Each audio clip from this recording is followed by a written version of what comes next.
Hey, what's up, everybody? How's it going? Welcome back to Political Soul Food. This is our live daily broadcast up in here. IG family, what's good?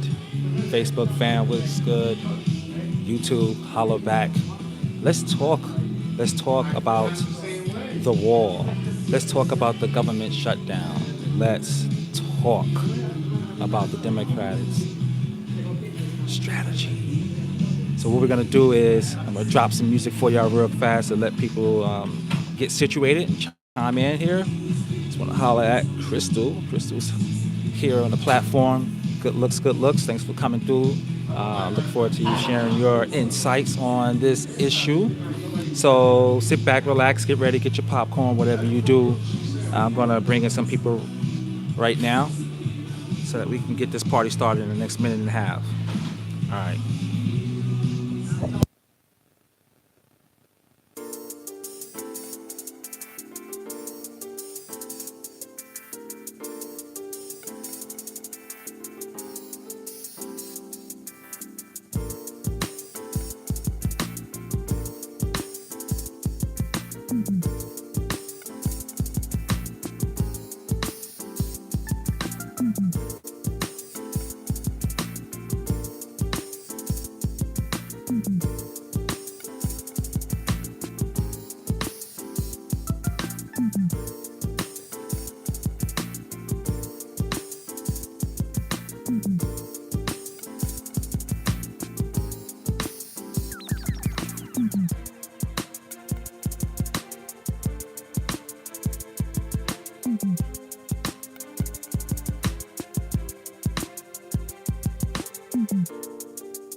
Okay, everybody, welcome back. Here we go. Here we go. We're talking about the wall.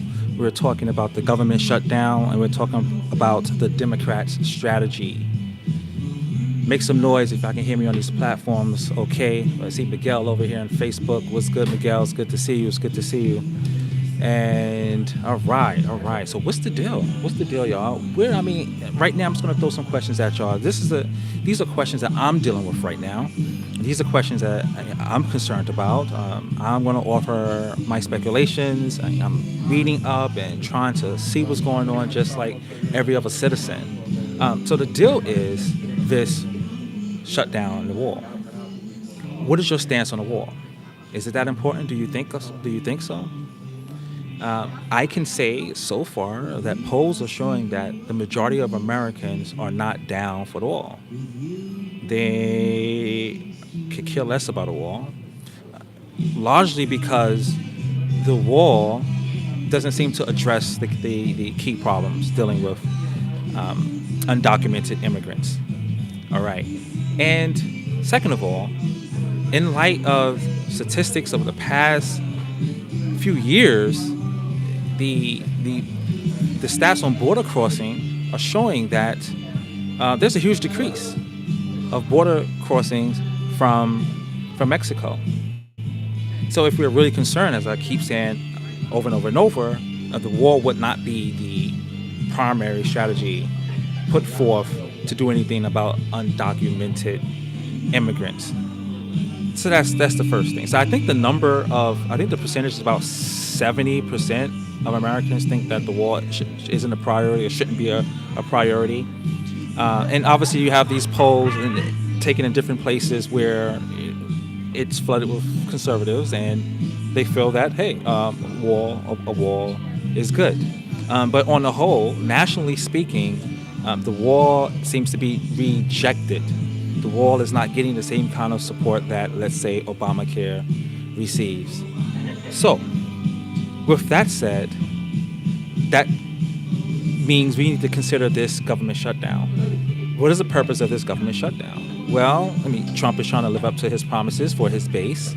Unfortunately, Mexico declined to pay for the wall, and even still, there would be a huge backlash against the wall. So it's not about getting the money.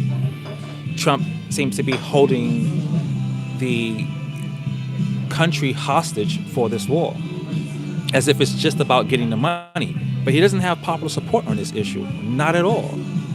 Not at all. Not even close.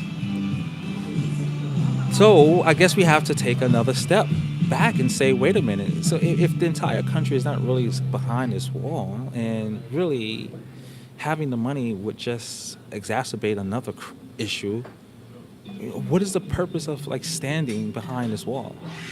Well, I think the wall is representing several things.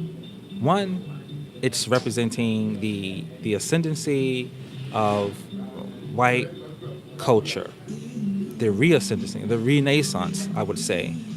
And just standing by this policy, just standing by this agenda secures his base. Absolutely, as Crystal said, political posturing for his base. Absolutely. And there are some other perks that Trump gets for pushing this wall. The other issue is a huge distraction from the Mueller case. Okay, that this is working well, and in fact, it's probably affecting the budget that is, providing the funds for Mueller's investigation. That's a great plus. That's a great benefit from this wall, and it potentially is potentially explosive. It can create the kind of national emergency or crisis that Trump needs as an excuse to assume more powers to basically freeze everything, right? And so a lot of people are speculating about that. Maybe he's hoping that the reaction to the lack of checks and the lack of funding for certain institutions will create enough chaos that he can have an excuse to say, okay, I need to pull out the National Guard. Our country is going awry. So in a sense, one could see that this government shutdown is very, very beneficial at this point during Trump's what he would like to call a witch hunt. So the witch hunt is definitely picking up speed, and obviously we know that Michael Cohen is all set to sing like the Temptations, and basically let everybody know what Trump knows, what he already knew about Russia's involvement, and the extent that Trump was complicit with Russia's involvement. So this wall is serving a lot of good things for Trump. So there's really no reason for him to negotiate. It might not even be about the wall. And this brings me to an article that I want to share. There's an article in the Atlantic, and it's called "Democrats Are Blowing a Golden Opportunity. If they're going to negotiate with the president, they should use their leverage to extract something that aligns with their ideals." This is by Peter Beinart. I hear where Peter Beinart is coming from. Ultimately, he's saying, instead of offering $5.7 billion for increased border security, again, this is not for the wall. They should perhaps tell Trump, if you guarantee DACA recipients citizenship or a pathway, then we can offer some funds for the wall. And I don't think that works. Because Trump is ultimately all or nothing on this matter, and any leeway he gets, he's going to take it to the next step. So this is one of the reasons why I have an issue with this particular article. He makes some interesting points. I would admit a couple of things he's saying, and so let me read him very quickly. The first paragraph, he says, "Not long ago, the Democrats' strategy during the government shutdown seemed clear. It consisted of two principles: no negotiations over border funding until the government reopens, and no wall ever." In his rebuttal to Donald Trump's nationally televised speech on January 8, Chuck Schumer demanded that Trump, quote, separate the shutdown from their arguments over border security, end quote. Then he declared, quote, the symbol of America should be the Statue of Liberty, not a 30-foot wall, end quote. So he feels that the attempt for the Democrat House to offer an olive branch to Trump went against that first principle. But no, it doesn't. His premise is that, well, a lot of Trump supporters are suffering, so let them suffer. But what I think he's forgetting is that a lot of Americans who voted against Trump are also suffering. And this is an opportunity for Democrats to also expand its base by showing that, hey, the Democrats are trying to do something sensible for the country and willing to move in a direction of Trump's agenda. Obviously, not giving into the wall, making smart choices. In fact, they use the term smart wall, right? So they want to fund the border security, which doesn't mean a wall. And there are very effective ways to support border security. All right, and even Trump was given a lesson that a wall really is not going to do much to stop people from getting in, particularly since we have a network of tunnels being developed, probably more sophisticated than the New York subway system, and maybe even more efficient. I wonder if the Metro card will work there. But not only that, people are really overstaying their visa term limits. And people are flying in, and there are other spaces to get in, right, which are really problematic. So border security is an attempt to address the critical areas of need. And I think that's smart. So for that reason, I don't think the Democrats are blowing a golden opportunity. It is clear that Trump is not interested. And when I say Trump, I'm talking about the Republican Party as well. Trump, for me, represents the Republican Party. I do not use him singularly. If anything, he is not the brain of these series of agendas. He is the battering ram. Okay. And the Republicans will probably soon jettison him when Mueller's investigation heats up even more, and when the Democrats begin to expose even more corruption in Trump's history, present and in the past. And they'll pick up a new tactic. So let's keep that in mind. This whole idea of getting immigrants out of our country and stopping Muslims who are terrorists and eliminating affirmative action, which is putting a burden on white people. Like, this is not Trump's master plan. Not at all. Okay, even the tax plan that was recently passed, okay, on behalf of the 1%, is not Trump's master plan. Okay, so let's keep that in mind. So going back to this issue, and I guess now I'm talking to Democrats here. Yeah, don't get me wrong. Democrats make a lot of mistakes.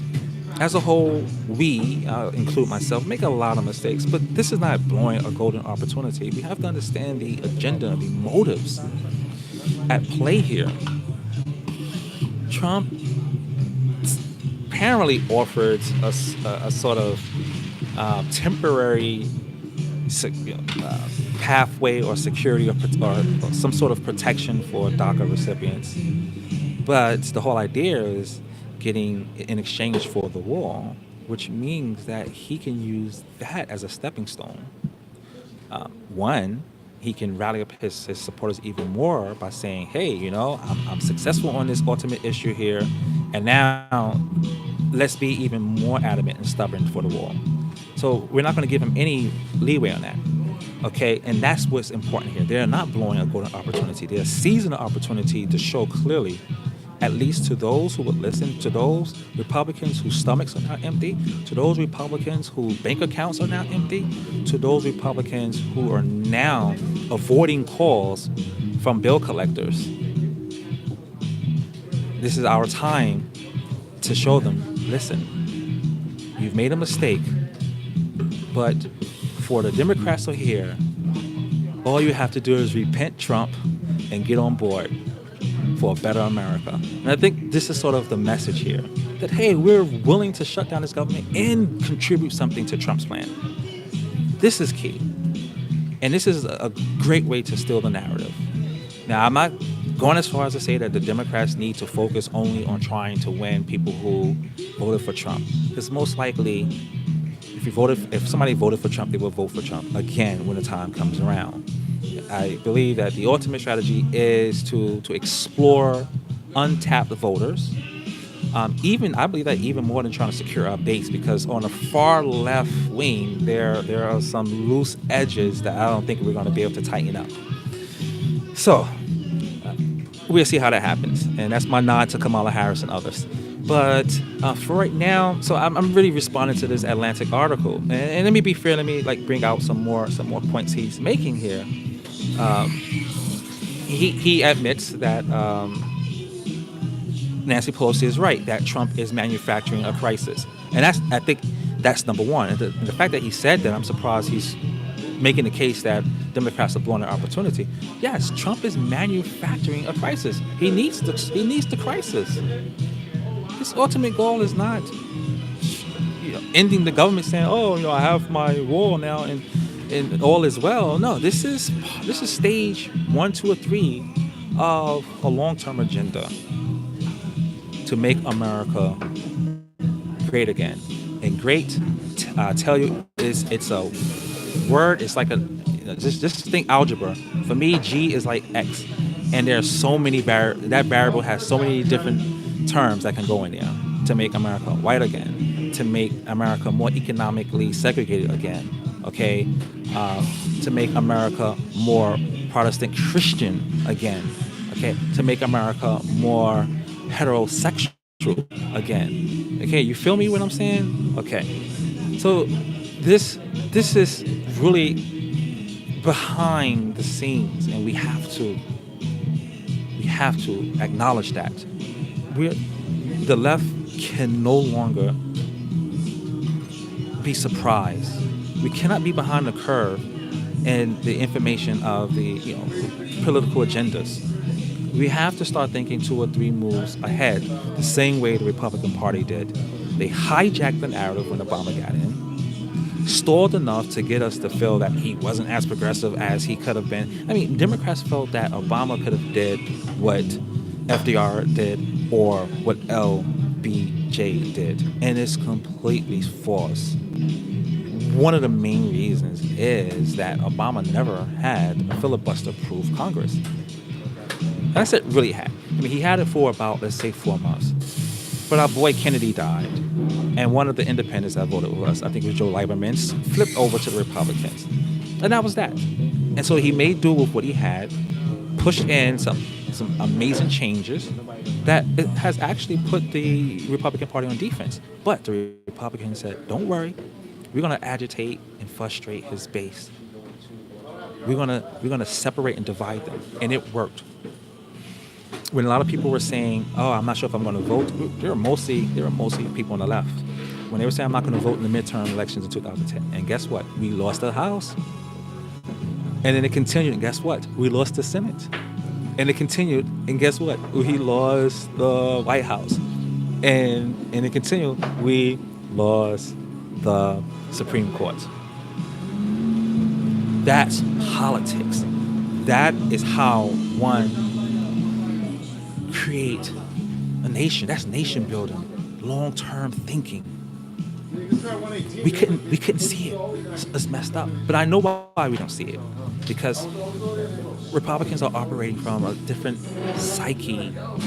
They're operating from the audacity of their own kind of hope because of a sense of birthright to this nation, right? Which is built on myths, which is built on genocide, which is built on theft, which is built on slavery. Yes, indeed, we know that. Built on hypocrisy, all of that stuff. But the fact that they have this mindset, they're willing to fight tooth and nail, and no matter how little the gains are in front of them, they're willing to move step by step to regain what they lost. Meaning the left, again, we've been behind and lacking. Every group is constantly fighting to attain some kind of justice one way or another that any crumb received is really for them not understandably not worth celebrating. And so we throw tantrums. Oh, it didn't work out. Oh no, see, they got more than us. So I'm not working with them no more. And it shows. At, there's no reason why Trump should have been president right now. Anyway, so back to Democrats' strategy now. I talked a little bit about the wall and what it symbolizes. And the government shutdown, first of all, it's hurting the country, and it's really a manufactured crisis. And as Biden admits, ultimately there's really no crisis at the border in the way that Trump wants to say. Right? So he's right on those issues, but I think he's wrong in the sense that this is an opportunity for Democrats to get a path to citizenship for Dreamers at this moment and to negotiate as if he could. For that reason, I think he's a little off. And basically, I think that it's better off to show the country that one, continuously the wall is not going to be effective. Two, we need to focus on border security. Yes, and we're willing to do that. And in that way, we can send a message. The Democratic Party, while not perfect, really has America's interest at heart. The American everyday person who is losing food and shelter over this issue unnecessarily. Okay, we have a request to get in. So if you get in, unfortunately, I won't be able to hear you right now. But after studios, if you send a message via Instagram or YouTube, just go to Kasaun Henry at YouTube, KASAUNHENRY, which is the same screen name here. If you send that message, you can type it out on the computer and I'll read it out. So I know on the phone it's hard to use your fingers, your thumbs. So what's the strategy here? Trump is living up to his base. Now, by all means, remember, we may hear occasionally that Trump's approval rating is declining and his base is upset. Yeah, people get upset. Friends and family members get upset. Yes, even teammates on basketball teams get upset. Okay, even colleagues in the military, they get upset with each other. But when it's showtime, when the battle is on, they stand by each other. So don't be fooled by the dip in his approval rating. His base still has his back. Come 2020, they will be right there talking about MAGA. In fact, there's a whole new infantry, as we can see with those Catholic school students. They're going to be the next ones to continue MAGA for the next who knows how many years. All right, so our strategy, Democrat strategy, I think is not going to be monolithic. It's not going to be one size fits all. So let's just get that out the way. One, I think they should stand on common sense politics. And two, I feel that they should reinforce policies that were implemented during Obama's presidency that are going to be stepping stones to more robust versions, right? So defend Obamacare, okay? Offend DACA, so that we can eventually get the DREAM Act. In fact, defending these policies at the national level creates, it inspires people at the state level to move into those kind of paradigms. I mean, states are now beginning to expand healthcare. States are now beginning to expand protections for dreamers. Okay, states are now beginning to offer decreased, if not free, tuition. States are already on their own initiative expanding the minimum wage. So even if we don't get these robust policies at the top, by strengthening them, by emboldening them, and speaking loudly about them, that can get other states who want to make a move, that can give them the cover that they need, at least the at the federal level, making certain moves possible. That's what the federal government can do. The same way states use the federal government to make segregation possible, right? Segregation in different states was not something that every state had to do, but the states had the legal covering to do it. It had the constitutional amendments to do it, right? Or it had the absence of certain protections to do it, to segregate or to redistribute wealth and rights along racial lines. Democrats, we can do the same thing. So that means, some Democrats who feel that they are way more progressive than others saying, oh, we can just do this. Every state is not dark blue.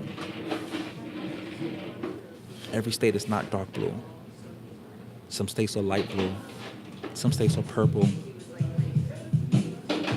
Okay? So, and then in some states you have blues, blue specks in red states.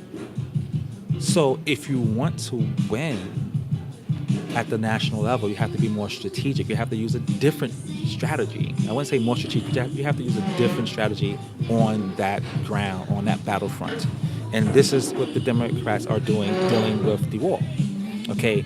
Instead of giving Trump the more ammunition or more fuel to rile up even more moderates, they're chipping away at that foundation by simply saying, hey, you know what? We feel you, Trump. We need more border security. But we just differ in the means. See? That's how you do this. We differ in the means, so we're willing to work with you and compromise. We cannot let the Republicans regain the narrative that they are most concerned for the safety of Americans. That's obviously false. If I were to be fair, let's put it like this: the Republicans are no more concerned about the safety of Americans than than Democrats. Okay, that's me being fair. Just being fair. So, that's my take on this issue here, y'all.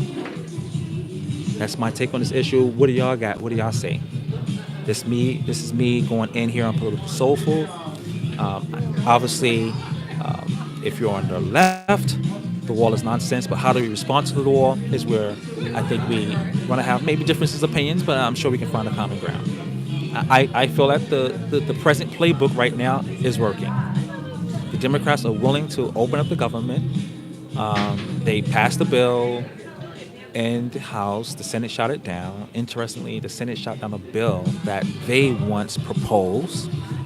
So again, we can see that they're not really for the American people. You have people saying, "Oh, they're fine.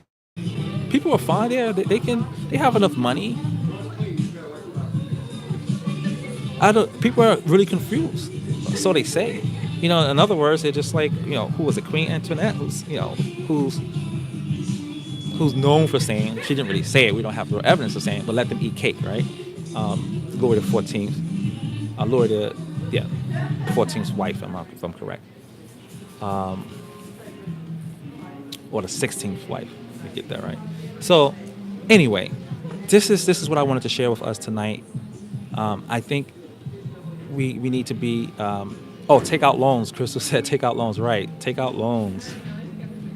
So this is the kind of situation that people are put in. Right. This is the kind of situation that people are put in. And no matter how much, those who voted for Trump suffer, they may be pissed off today about it. They may be mad at Trump. Again, spouses are mad at each other often. Significant others are mad at each other often. It doesn't mean that they're gonna have a divorce. I've seen situations where couples were upset with each other and somebody tried to get in between and say, hey, hey sir, what you doing? That's not the way you treat a woman. And the woman would say, mind your effing business. This is my man. Even though she's bleeding on the side of her head. Okay? So, yeah, they are family. They are family. So, folks, stay up, stay informed as much as possible, stay involved. Stay involved. It may seem like What you do as an individual doesn't matter, but it matters. Every little helps. Every little helps. Politics is about the aggregate of political, economic, and ideological force. And one of the amazing things that the Republicans did and that we can learn from is show how strange bedfellows, people who have very big differences in opinion, very big different, agendas ultimately can come together around a common purpose, right? And their model for me is let's just win, let's beat the Democrats, let's beat the left, and then we're divide the spoils among ourselves. And at the end of one battle, you may get more than me, I may get more than you, but if we work together, we can conquer together. And I think the left needs to learn that. Fam. The left needs to learn that. Because as long as we maintain the Messiah complex, yes, the left has a Messiah complex. The left, especially the far left, is looking for their own Jehovah. The left is looking for their own Attila. The left is looking for their own Alexander the Great. This is the strong man theory. You need a good strong man, not realizing that it's about the accumulated force, the accumulated power, the accumulated effort. And we have it. We have a surplus of able-bodied, good-willed people. But because we are divided on I don't want to insult anyone, but I think we are divided on issues that are petty. And I don't mean that the issue itself is petty, but the act of being divided on a particular issue without knowing or being naive or willfully being ignorant of the fact that that issue might not even be able to be resolved even if you had the best person that you think in office. So yes, we're going to wrap it up tonight. This has been great talking to all of you here in Political Soulful. Listen, I am on Patreon, and if you like these talks, go over to Patreon and support. Become a patron. I have several levels. Here I talk a lot more about current events, but I get into the more deeper issues, the issues of how we think, the issues of how we understand our reality, the issue of ideology, which is, I think, the essence, the stuff, the vital elan, the fuel that drives us to do, to think, to behave one way or another. So I do more of that for my patrons. So check out Patreon, patreon.com/KASAUNHENRY. Find a tier that's good for you to support. Or you can go to my website, kasaunhenry.com, and make a one-time contribution to this. And one of the most important things you can do is come by and wave and say hi. And if you really want to make me happy, go out there and do your thing, have a conversation with somebody and try to save the world, change the world for the better, one conversation at a time. If you see somebody in need, try to help in the way you can. It could be a word of encouragement. It could be a book. It could just be saying hello. It could be swiping somebody if you're in New York City who doesn't have, a Metro card and they're just trying not to get in trouble by the police and waiting for a little help. There's so many ways. And if you can just do that much, that would be all the support I would ask for. So all of you, have a great night. I want to see you tomorrow. We're going to chop it up on some Political Soul Food one more time. Peace and love. Have a good night. Aji. Take care.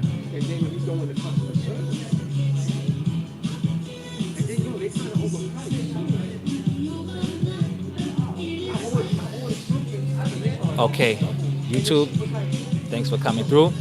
I'll see y'all soon.